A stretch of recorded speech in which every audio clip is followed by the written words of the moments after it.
হাই friends, পুনৰ কলৈছে আপোনালোকৰ সন্মুখত নতুন আৰু এটা ভিডিঅ' লৈ। আজিৰ প্ৰথম কুৱেশ্যনটো হ'ল ভিটামিন এৰ অভাৱত হোৱা ৰোগ কি? ভিটামিন এৰ অভাৱত কি ৰোগ হয়? ইয়াৰ শুদ্ধ এনচাৰটো হ'ল অপশ্যন চি, কুকুৰী কণা। কুকুৰী কণা হয় এৰ অভাৱত হোৱা ৰোগ। নেক্সট কুৱেশ্যন, খালক সংশ্লেষণৰ জৰিয়তে উদ্ভিদে তলত দিয়া কোনটো প্ৰস্তুত কৰে? কোনটো প্ৰস্তুত কৰে খালক সংশ্লেষণৰ জৰিয়তে? ইয়াৰ শুদ্ধ এনচাৰটো হ'ল অপশ্যন এ, কাৰ্বহাইড্ৰেট। কাৰ্বহাইড্ৰেট খালক সংশ্লেষণৰ জৰিয়তে উদ্ভিদে প্ৰস্তুত কৰে। নেক্সট কুৱেশ্যন, মানৱ শৰীৰ লোহিত ৰক্ত কণিকাৰ প্ৰধানত কঢ়িয়াই নিয়া সামগ্ৰীবিধ হ'ল খাদ্যদ্ৰব্য, অক্সিজেন, প্ৰ'টিন, হৰম'ন। ইয়াৰ শুদ্ধ এনচাৰটো হ'ল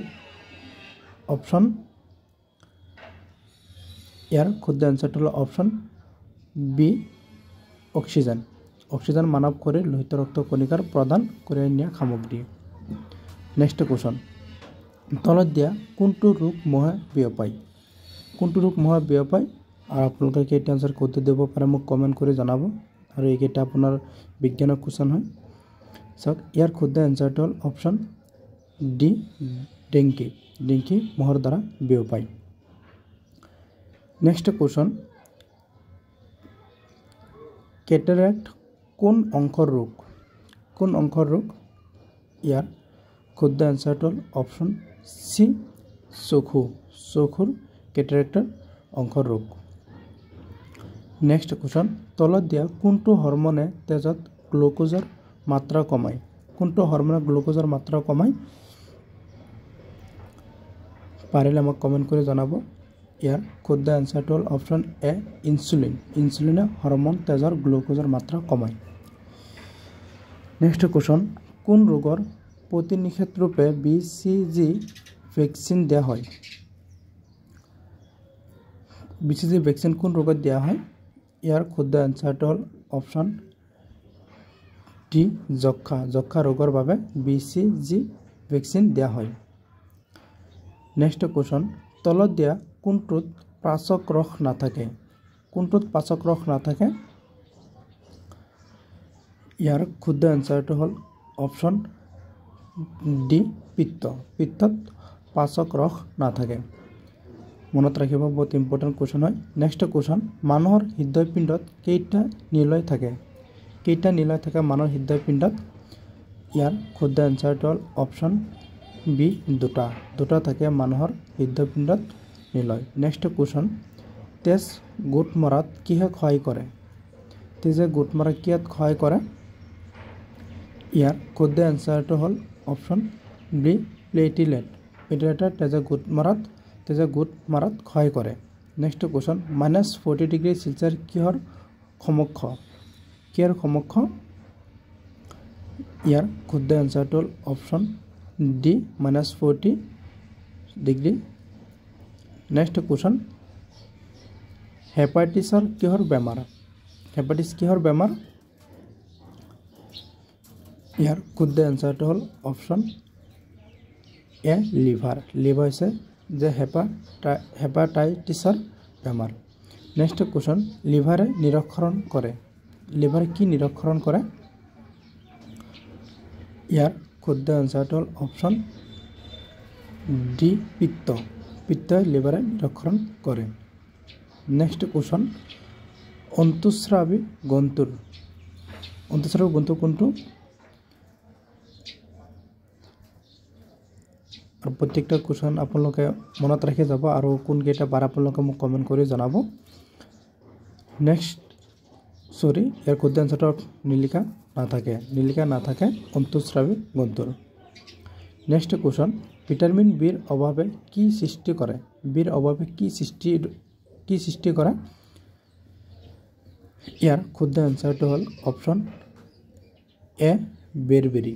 বেৰবেৰি বিৰ অভাৱত সৃষ্টি হয়। নেক্সট কুৱেশ্যন, কপাৰ ৰাসায়নিক চিহ্নিত কি? কপাৰ ৰাসায়নিক চিহ্নিত কি? ইয়াৰ শুদ্ধ এনচাৰটো হ'ল অপশ্যন চি, Cu। Cu হৈছে কপাৰ ৰাসায়নিক চিহ্নিত। নেক্সট কুৱেশ্যন, ডাই ইথাইলৰ ইথাৰৰ ক্ষেত্ৰত তলৰ কোনটো ক্ষুদ্ৰ নহয় ইয়াত ক্ষুদ্ৰ এনচাৰটো হ'ল অপশ্যন বি এক দক্ষ পদাৰ্থ ই এক দক্ষ পদাৰ্থ P2 ইটাৰীৰ কোনটো কিহৰ অংশ ইয়াৰ ক্ষুদ্ৰ এনচাৰটো হ'ল অপশ্যন ডি অন্তঃস্ৰাৱী প্ৰণালীৰ অংশ মনত ৰাখিব নেক্সট কোৱেশ্চন লোহিত ৰক্ত কণিকা ক'ত সৃষ্টি হয় কিডনীত লিভাৰত হাড় মজ্জাত আৰু হৃদয়ত ক'ত সৃষ্টি হয় আৰু আপোনালোকে কেইটা এনচাৰ শুদ্ধ দিব পাৰে মোক কমেণ্ট কৰি জনাব ইয়াৰ শুদ্ধ এনচাৰটো হ'ল অপশ্যন চি হাড় মজ্জাত লোহিত ৰক্ত কণিকাত সৃষ্টি হয় এইকেইটা সায়েন্সৰ কোৱেশ্চন হয় মই ফাৰ্ষ্টত সায়েন্সৰ কোৱেশ্চনকেইটা আলোচনা কৰি আছোঁ নেক্সট কোৱেশ্চন স্কাৰ্বি ৰোগৰ কাৰণ কি কাৰণে স্কাৰ্বি ৰোগ সৃষ্টি হয় ইয়াৰ শুদ্ধ এনচাৰটো হ'ল অপশ্যন চি ভিটামিন চিৰ অভাৱত স্কাৰ্বি ৰোগৰ সৃষ্টি হয়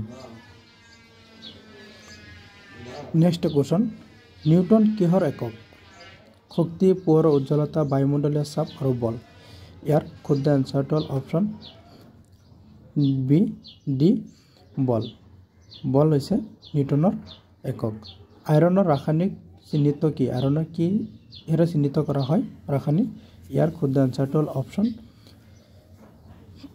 চি এফ ই হৈছে আইৰণৰ ৰাসায়নিক চিহ্নিত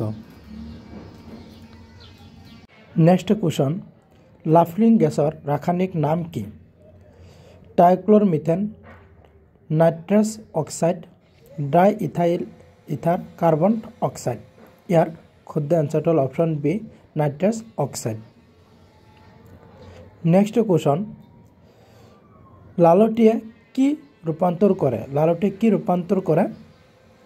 ইয়াৰ শুদ্ধ এনচাৰটো হ'ল অপশ্যন চি ট্ৰাছক মেন্ট্ৰছ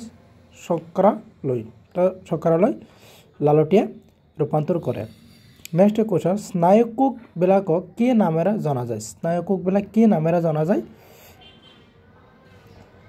নিউৰন নেফ্ৰন স্বফ্ৰম কোষ মাষ্ট কোষ ইয়াৰ শুদ্ধ এনচাৰটো হ'ল অপশ্যন এ নিউৰন বুলি জনা যায় স্নায়ুকোষ নিউৰন বুলি জনা যায়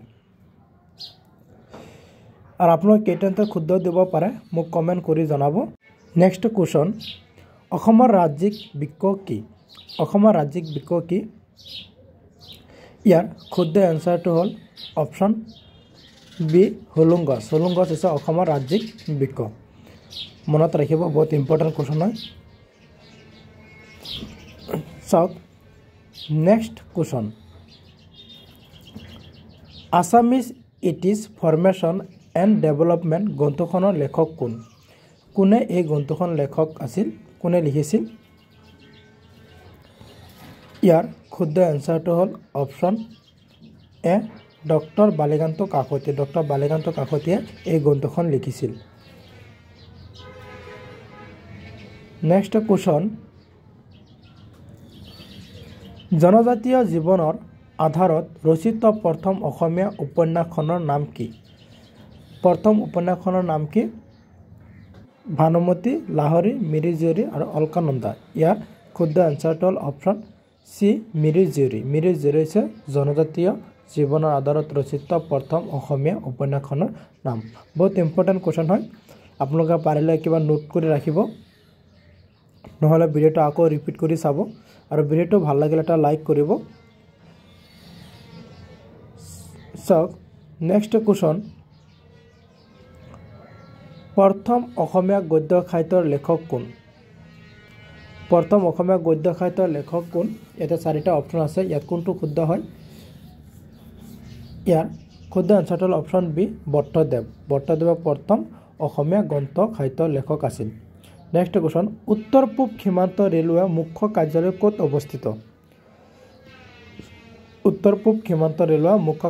অৱস্থিত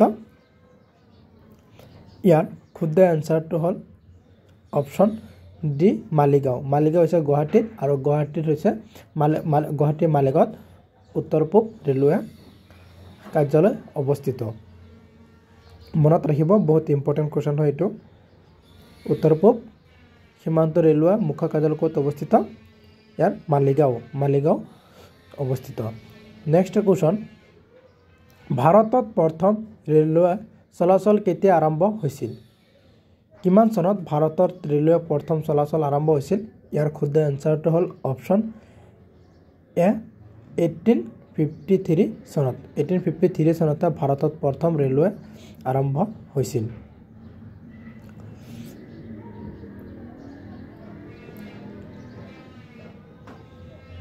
নেক্সট কোৱেশ্চন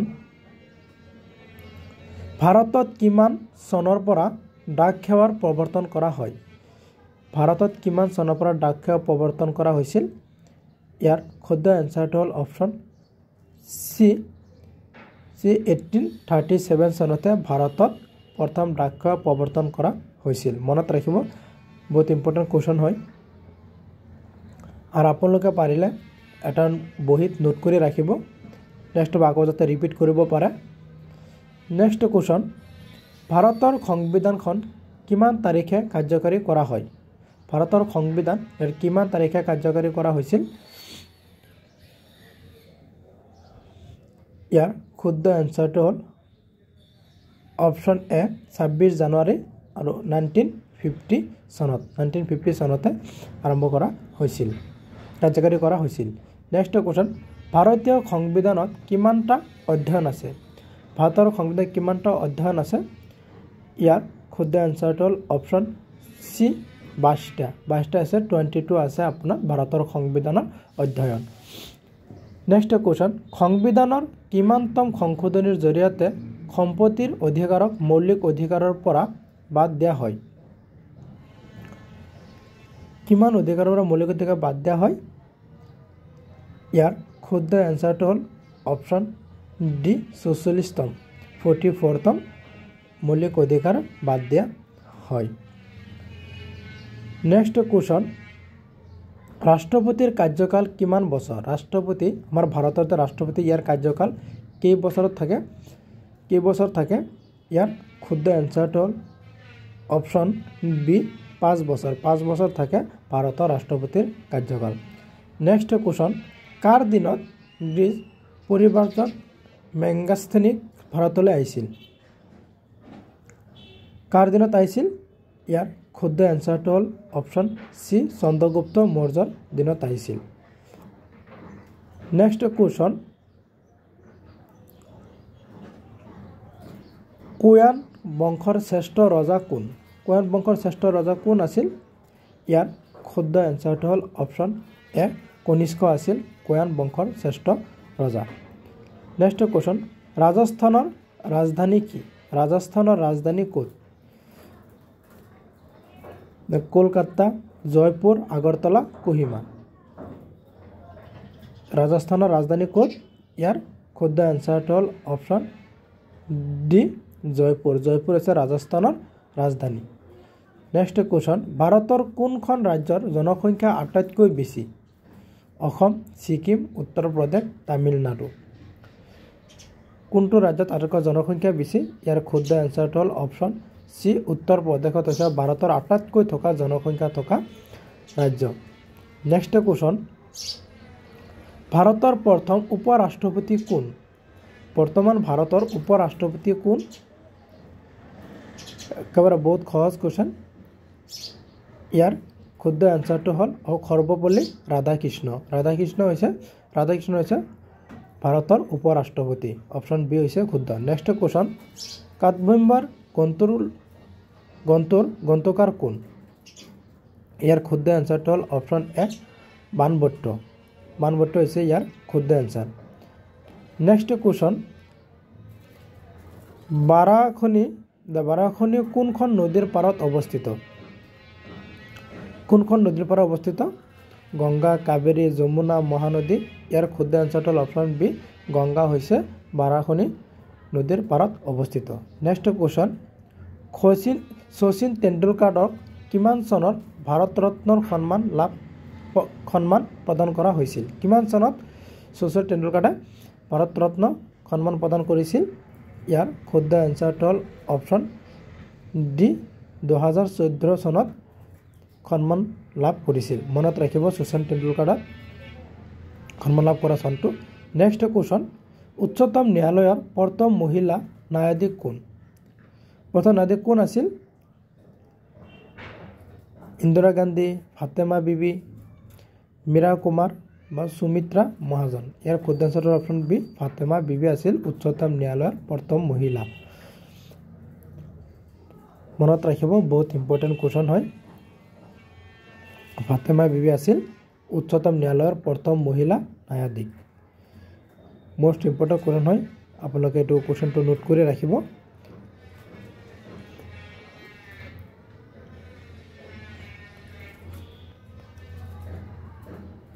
আৰ ভিডিওটো ভাল লাগিলে এটা লাইক কৰিব এটা শেয়াৰ কৰিব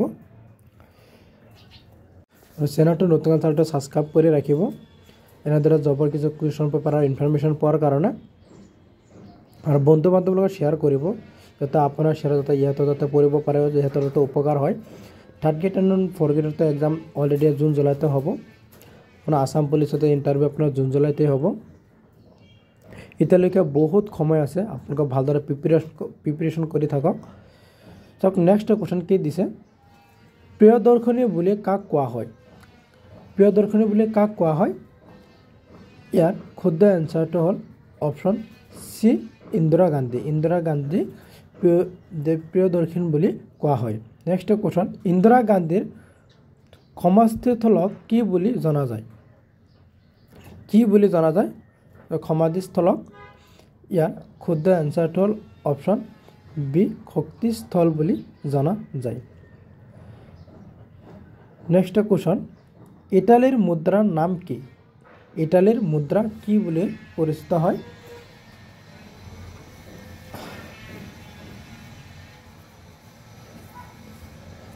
ইয়াৰ শুদ্ধ এনসাৰটো হ'ল অপশন সি ইউৰো হৈছে ইটালীৰ মুদ্ৰা নামেৰে পৰিচিত নেক্সট কোৱেশ্চন কায়ৰো কোনখন দেশৰ ৰাজধানী এনেকুৱা যিকোনো ষ্টেটৰ এটা ৰাজধানী পৰিব আৰু প্ৰত্যেকটি ষ্টেটৰ আপোনালোকৰ ৰাজধানীৰ নামকেইটা মনত ৰাখিব ইয়াৰ শুদ্ধ এনসাৰটো হ'ল ইজিপ্ত হৈছে কায়ৰো দেশৰ ৰাজধানী বগা হাতীৰ দেশ বুলি কোনখন দেশ জনা যায় কোনখন দেশক বগা হাতীৰে বুলি জনা যায়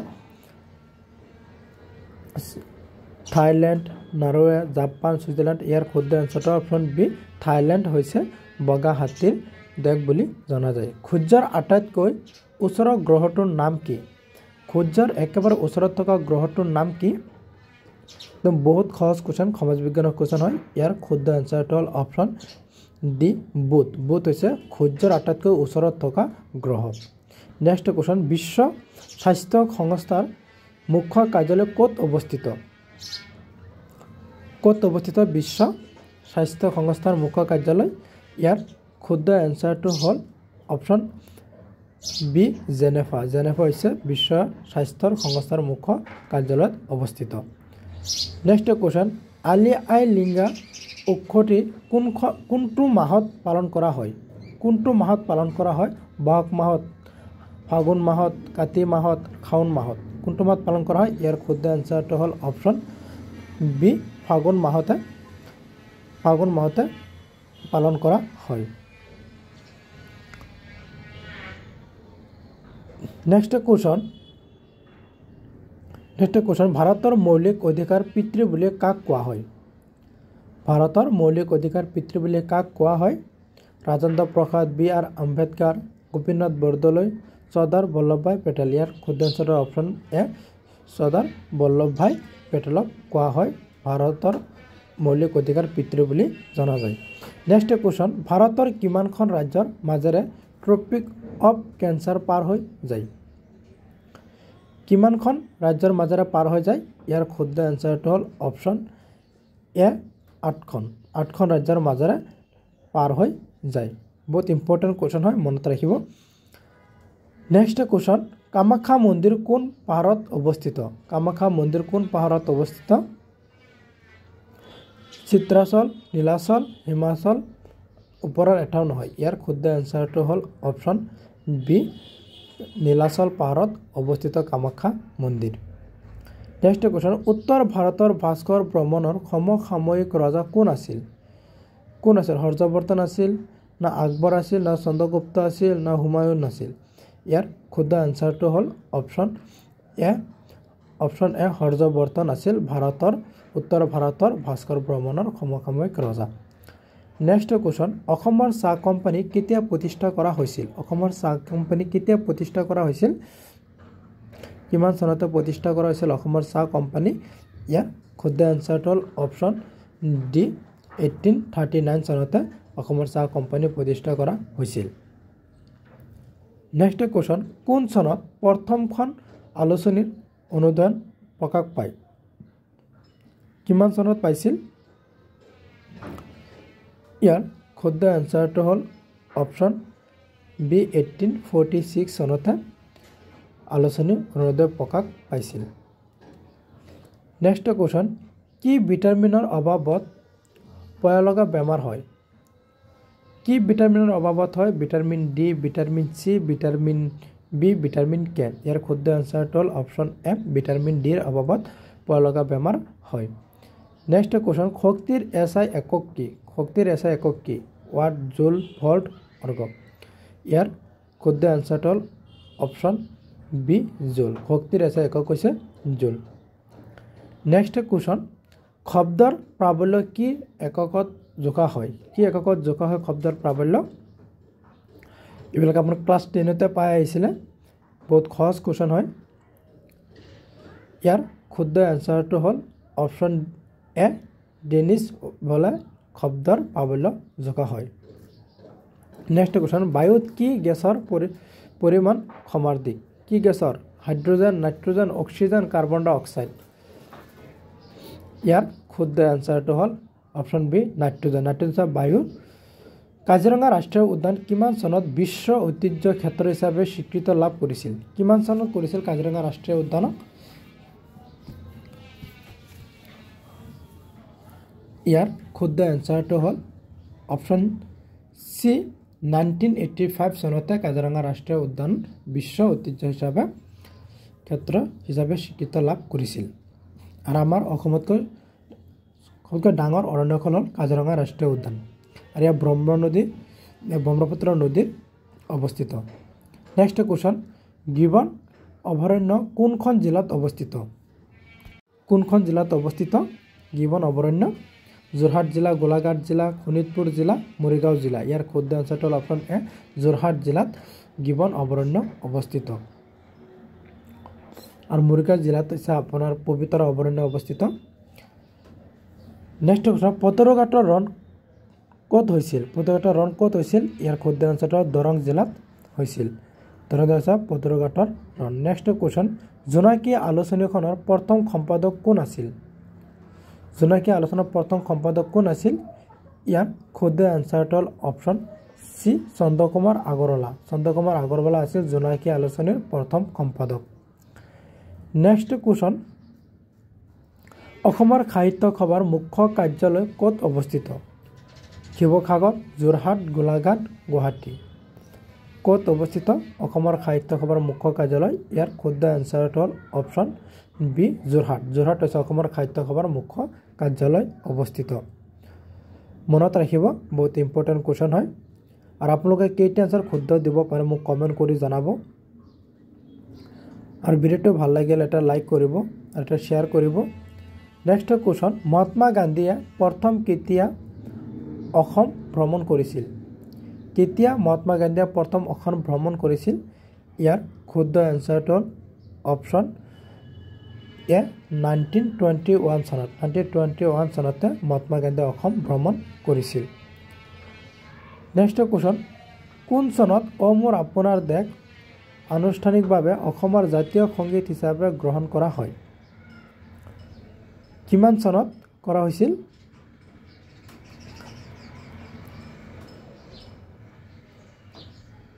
ইয়াৰ শুদ্ধ আনসাৰটো হ'ল অপশ্যন ডি 1927 চনতে আনুষ্ঠানিকভাৱে অসমৰ জাতীয় সংগীত হিচাপে গ্ৰহণ কৰা হৈছিল নেক্সট কোৱেশ্যন 1930 চনত লণ্ডনত অনুষ্ঠিত ঘূৰণীয়া মেজমেলত কোনজন অসমীয়া ব্যক্তিয়ে ভাৰতক প্ৰতিনিধিত্ব কৰিছিল?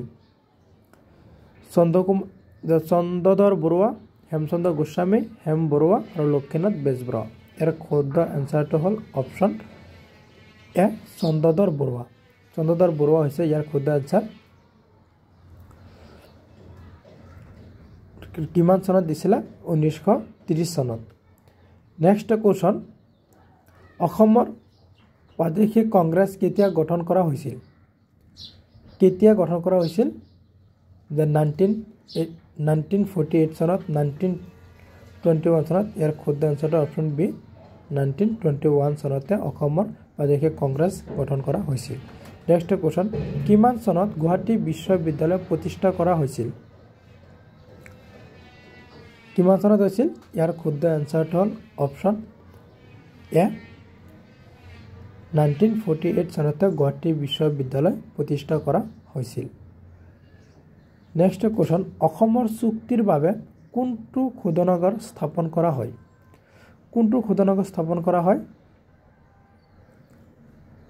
ইয়াৰ শুদ্ধ এনচাৰটো হ'ল অপশ্যন বি নুমলীগড় শোধনাগাৰ। নুমলীগড় শোধনাগাৰ অসমৰ চুক্তিৰ বাবে শোধনাগাৰ স্থাপন কৰা হয়। নেক্সট কুৱেশ্যন, ৰামচৰিতমানস গ্ৰন্থৰ লেখক কোন? ৰামচৰিতমানস গ্ৰন্থৰ লেখক কোন? ইয়াৰ শুদ্ধ এনচাৰটো হ'ল অপশ্যন চি তুলসী দাস। তুলসী দাস হৈছে ৰামচৰিত্ৰ গ্ৰন্থৰ লেখক। নেক্সট কুৱেশ্যন, তলৰ কোনখনৰ বৰাকৰ উপনয় নহয়? তলৰ কোনখন বৰাক উপনয় নহয়? জাতিংগা, সোণাই, দিখৌ, জিৰি। চাৰিটা অপশ্যন আছে। ইয়াৰ শুদ্ধ এনচাৰটো হ'ল অপশ্যন বি দিখৌ। দিখৌ হৈছে বৰাক উপন্যাস নহয়। ধৰিত্ৰী দিৱস কেতিয়া পালন কৰা হয়? 22 এপ্ৰিল, 22 জুলাই, 22 মে আৰু 22 জানুৱাৰী। ইয়াৰ শুদ্ধ এনচাৰটো হ'ল অপশ্যন এ 22 জুলাই। 22 জুলাই তাৰিখে ধৰিত্ৰী দিৱস পালন কৰা হয়। নেক্সট কথা, সূৰ্যৰ পোহৰত মানুহৰ শৰীৰত কি ভিটামিন উৎপন্ন হয়? কি সূৰ্যৰ পোহৰত মানুহৰ শৰীৰত কি ভিটামিন পোৱা যায়? Vitamin A, vitamin B, vitamin D, vitamin C. সূৰ্যৰ পোহৰত মানুহে কি ভিটামিন পায়? ইয়াৰ শুদ্ধ এনচাৰটো হ'ল অপশ্যন চি ভিটামিন ডি পোৱা যায়। সূৰ্যৰ পোহৰতে ভিটামিন ডি পোৱা যায়। নেক্সট কুৱেশ্যন, শেহতীয়াকৈ কোনখন দেশত আন্তঃৰাষ্ট্ৰীয় গীতা মহোৎসৱৰ আয়োজন কৰা হয়? শ্ৰীলংকা, ভাৰত, আমেৰিকা, বাংলাদেশ। ইয়াৰ শুদ্ধ এনচাৰটো হ'ল অপশ্যন এ শ্ৰীলংকা। শ্ৰীলংকা হৈছে ইয়াৰ শুদ্ধ এনচাৰ। নেক্সট কুৱেশ্যন, মৃত্যুঞ্জয় মন্দিৰৰ উচ্চতা কিমান? মৃত্যুঞ্জয় মন্দিৰৰ উচ্চতা কিমান? কিমান ফুট হয় মৃত্যুঞ্জয় মন্দিৰৰ উচ্চতা? ইয়াৰ শুদ্ধ এনচাৰটো হ'ল অপশ্যন ডি 126 ফুট হৈছে মৃত্যুঞ্জয় মন্দিৰৰ উচ্চতা। মনত ৰাখিব। আৰু আপোনালোকে কেইটা এনচাৰ শুদ্ধ দিব পাৰিছে মোক কমেণ্ট কৰি জনাব। আৰু ভিডিঅ'টো ভাল লাগিলে এটা লাইক কৰিব, এটা শ্বেয়াৰ কৰিব আৰু নতুনকৈ মোৰ চেনেলটোত আহিলে চেনেলটো ছাবস্ক্ৰাইব কৰি ৰাখিব। নেক্সট কুৱেশ্যন, লৰ্ড কাৰ্জনে কোন চনত কাজিৰঙাক সংৰক্ষিত এলেকা হিচাপে ঘোষণা কৰিছিল? কিমান চনত কৰিছিল? ইয়াৰ শুদ্ধ এনচাৰটো হ'ল অপশ্যন বি 1907 চনতে ঘোষণা কৰিছিল। নেক্সট কুৱেশ্যন, দূৰদৰ্শন যোগে সম্প্ৰচাৰিত প্ৰথম চলচ্চিত্ৰখনৰ নাম কি? প্ৰথম চলচ্চিত্ৰখনৰ নাম কি? বৃষ্টি, জয়মতী, মৃত্যুঞ্জয়, ভানুমতী। ইয়াৰ শুদ্ধ এনচাৰটো হ'ল অপশ্যন এ বৃষ্টি। বৃষ্টি হৈছে ইয়াৰ শুদ্ধ এনচাৰ। দূৰদৰ্শনৰ যোগে সম্প্ৰচাৰিত প্ৰথম চলচ্চিত্ৰখনৰ নাম। নেক্সট কুৱেশ্যন, প্ৰথম অসমীয়া আংশিক ৰঙীন ছবিখনৰ নাম কি? বৃষ্টি, জয়মতী, শকুন্তলা, ভাইটি। ইয়াৰ শুদ্ধ এনচাৰটো হ'ল অপশ্যন চি শকুন্তলা হৈছে প্ৰথম অসমীয়া আংশিক ৰঙীন ছবিখনৰ নাম।